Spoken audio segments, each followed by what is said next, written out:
Hi friend, জানা অজানা গল্পতে আমি রিঙ্কু আজ শোনাবো শেখর বসুর লেখা ভূতেরা চাউমিন ভালোবাসে।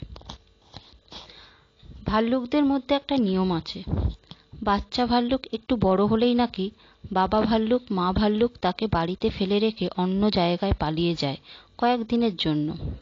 পালিয়ে গিয়ে বাচ্চাকে বোঝাতে চায়, ঢের তোমাকে মধু খাইয়েছি, এবার নিজের পায়ে নিজে দাঁড়াও, নিজের খাবার নিজে জোগাড় করে নাও। বাবা মা হঠাৎ উধাও হয়ে গেলে বাচ্চা ভাল্লুক প্রথম দিন তো কেঁদে কেঁদেই বাবা মাকে খুঁজে বেড়ায়, কিন্তু বাবা মা তো তখন অনেক দূরে। খিদের জ্বালায় নিরুপায় হয়ে বাচ্চা ভাল্লুক নিজের খাবার নিজেই খুঁজতে শুরু করে দেয়। বাচ্চা ভাল্লুক শিকার একটু পাকা হয়ে গেলেই বাবা ভাল্লুক মা ভাল্লুক ফিরে আসে বাড়িতে, তখন খুব আনন্দ। তারপর থেকে তিনজনেই যায় শিকারে। শুধু ভাল্লুকরা নয়, অধিকাংশ জন্তু জানোয়ারই নানা রকম কায়দা করে নিজেদের ছেলে মেয়েদের মানুষ করে। মানুষরা বাচ্চাদের কিভাবে মানুষ করে সে কথা তো সবাই জানে। ভূতেরাও এখন বাচ্চা ভূতদের ট্রেনিং দেয়। ভূতরা মানুষদের ঘাড়ে চাপার কায়দা শেখায় তাদের বাচ্চাদের, তবে বড় বড় মানুষদের ঘাড়ে নয়, ছোট ছোট ছেলে মেয়েদের কাঁধে। সেদিন বুবু আর বাপ্পা ওদের মায়ের সঙ্গে দোকান থেকে ফিরছিল। বুবু আর বাপ্পার পরীক্ষা হয়ে গেছে বলে ওদের মা ওদের দুটো ব্যাডমিন্টন আর র্যাকেট আর কক কিনে দিয়েছেন, আর কিনেছেন মস্ত এক প্যাকেট নুডলস।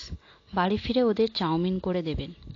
টুকিটাকি জিনিস কিনতে কিনতে সন্ধে হয়ে গিয়েছিল।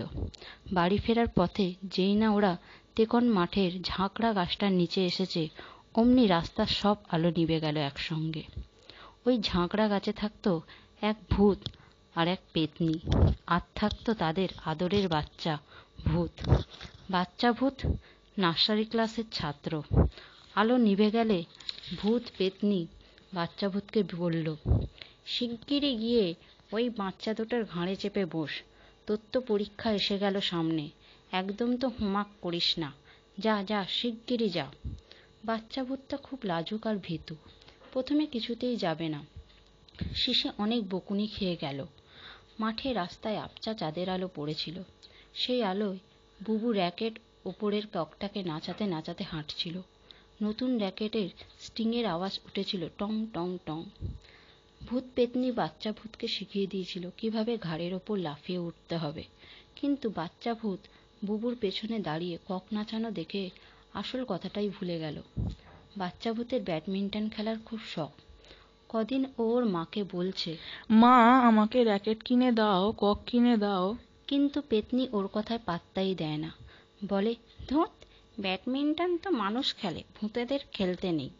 তা বাচ্চা ভূত এতই তন্ময় হয়ে কক নাচানো দেখছিল যে বুবু ওকে দেখে ফেলল একসময়। বাচ্চা ভূত বুবুরই বয়সী। বুবু ওকে জিজ্ঞেস করলো, এই, তোর নাম কি রে? বাচ্চা ভূত আমতা আমতা করে বলল, আমার নাম তুরি। বুবু বলল, বাহ, বেশ মজার নাম তো, ব্যাডমিন্টন খেলবি? চ, আমাদের বাড়িতে চ। পাপ্পা একদম খেলতে পারে না, আমি আর তুই খেলবো।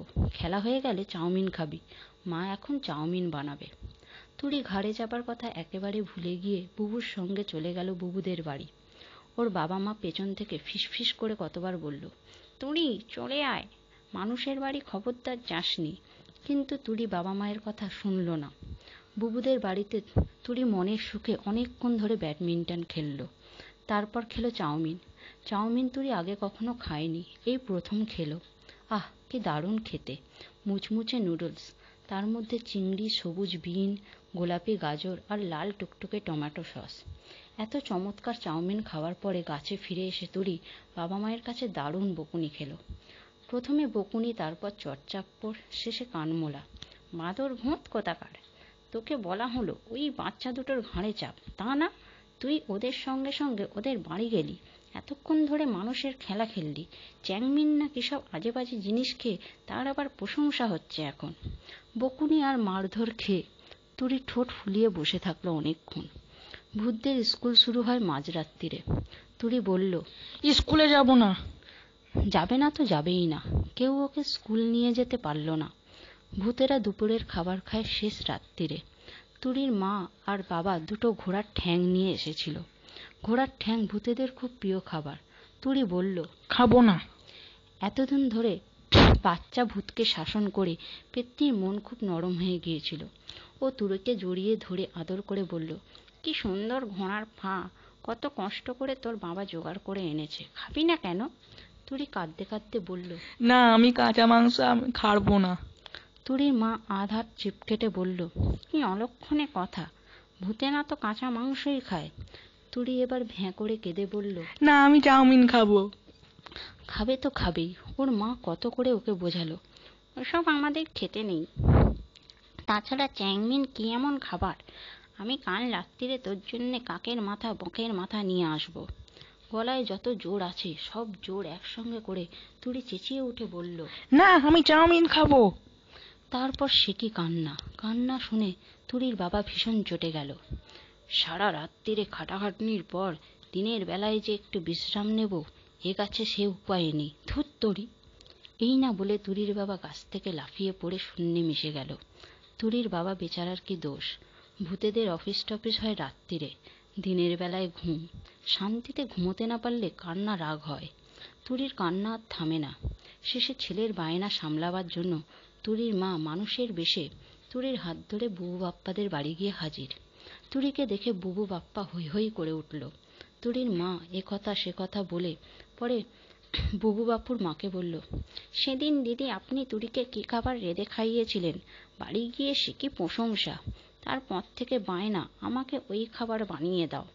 আমার হয়েছে মহা জ্বালা, আমি আবার রান্না বান্না তেমন জানি না। শেষে বললাম, ঠিক আছে, বুবু বাপ্পার মায়ের কাছ থেকে রান্না শিখে এসে তোকে খাওয়াবো।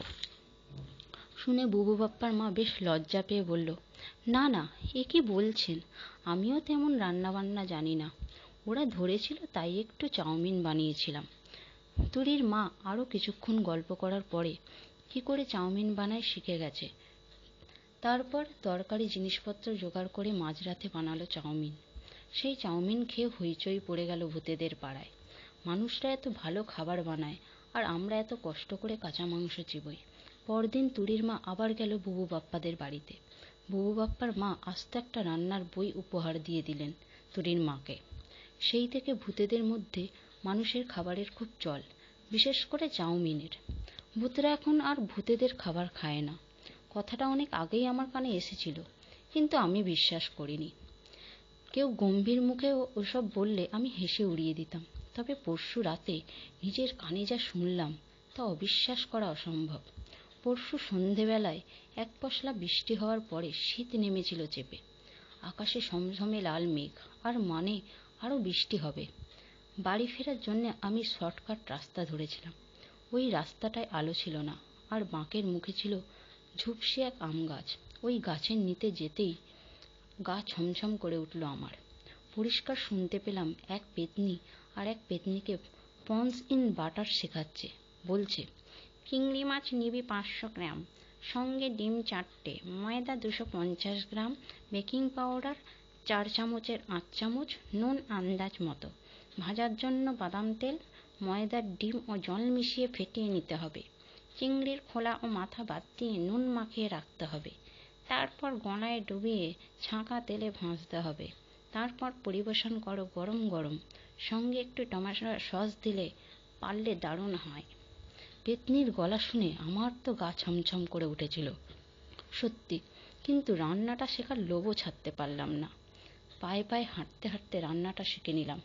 তারপরেই দে ছুট। যেমন যেমন শুনেছিলাম তেমন বললামও আমাদের রাঁধুনিকে। আহ, যা হয়েছিল না প্রনস ইন বাটার! অত ভালো খাবার আমি কখনো খাইনি। জানি না পেতনিরা এর মধ্যে নিজের কোনো কারণ ঢুকিয়েছে কিনা। আজকের গল্প আমার এখানেই শেষ। আগামী দিন একটা আবার নতুন গল্প নিয়ে আসবো। আর আজকের গল্প শেষে শুধু একটা কথাই বলবো, যদি আপনাদের এই গল্পটা পছন্দ হয়ে থাকে তো প্লিজ লাইক, কমেন্ট এবং সাবস্ক্রাইব করবেন। ধন্যবাদ।